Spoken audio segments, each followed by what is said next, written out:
Nabi berharap atau tidak ada umatnya yang meneruskan perjuangan Rasulullah? Berharap nggak Rasulullah? Berharap. Siapa yang paling depan meneruskan perjuangan Nabi untuk membawa manusia ke dalam surga? Para ulama. Para ulama. Seperti guru antum. Seperti guru-guru kita. Mereka semuanya meneruskan perjuangan Nabi Muhammad. Dan antum sedang dikader oleh guru antum untuk menjadi penerus perjuangan Rasulullah. Dan antum ini punya kedudukan yang sangat luar biasa. Santri ini sangat disayang oleh Rasulullah, sangat disayang. Kita ini santri-santri disayang sama Nabi. Ada satu sahabat Nabi namanya Sayyidina Abu Sa'id Al-Khudri radhiyallahu anhu. Abu Sa'id Al-Khudri ini salah seorang ulama sahabat Nabi yang ulama.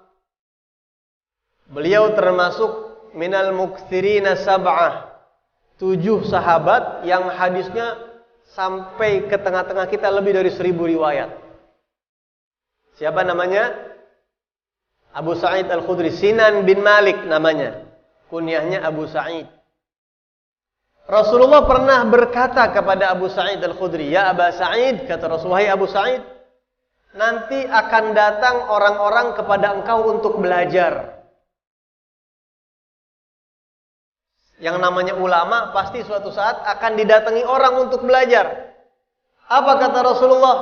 Apabila datang orang-orang untuk datang belajar kepada engkau, faqul lahum marhaban biwasiyati Rasulillah. Jadi kata Rasulullah, kalau ada orang datang mau belajar kepada engkau, sambutlah mereka dengan kata-kata, "Selamat datang wahai wasiat, wahai titipan Nabi Muhammad." Masya Allah. Antum ini titipan Nabi Muhammad. Luar biasa. Kalau ada orang misalnya masuk pesantren titipan Habib Umar bin Hafid, bangga gak kita? Masya Allah. Antum titipan Habib Umar bin Hafid misalnya. Habib Umar bilang sama Habib Zaki, "Ya Habib, ana titip santri nih, Fulan bin Fulan. Mondok di sini titipan Habib Umar bin Hafid." Luar biasa bangganya. Atau titipan Abuya Said Ahmad Al-Maliki. Atau titipan ulama siapa yang kita banggakan. Tapi antum ini enggak tanggung-tanggung. Antum ini sadar atau tidak sadar, secara langsung ataupun tidak secara langsung, ketika masuk pesantren, datang berguru kepada Habib Zaki, antum sudah menjadi titipan Rasulullah. Karena Rasulullah ingin ada orang-orang yang meneruskan perjuangannya, berdakwah ke jalan Allah, memasukkan manusia sebanyak-banyaknya, mengajak manusia untuk masuk ke dalam surganya Allah Subhanahu wa ta'ala. Mulia apa enggak?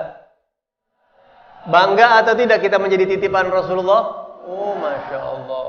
Titipan Rasulullah antum luar biasa. Luar biasa.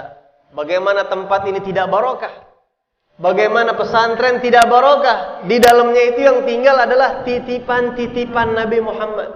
Nah, jadi kalau ada santri yang di tengah jalan pulang karena sumpek, ngiri sama yang pegang handphone di luar bisa bebas, ya Allah jangan. Kalian sudah dikasih kemuliaan sama Allah. Menjadi titipan Nabi Muhammad. Kalau kita keluar dari pesantren, berhenti menjadi santri, maka copotlah label titipan Nabi Muhammad tadi. Sudah bukan titipan Rasulullah lagi. Sayang, kasihan. Yang perlu dikasihani itu yang di pertengahan jalan pesantren keluar. Itu kasihan. Kalau yang di pondok, wah itu harusnya kita ngiri sama dia. Bangga, luar biasa. Jadi titipan Nabi Muhammad. Kalau ada orang bilang kasihan orang mondok, ini susah, itu orang tidak paham. Justru orang yang di pesantren itu bangga. Dia punya jabatan sangat tinggi. Dia adalah titipan Nabi Muhammad.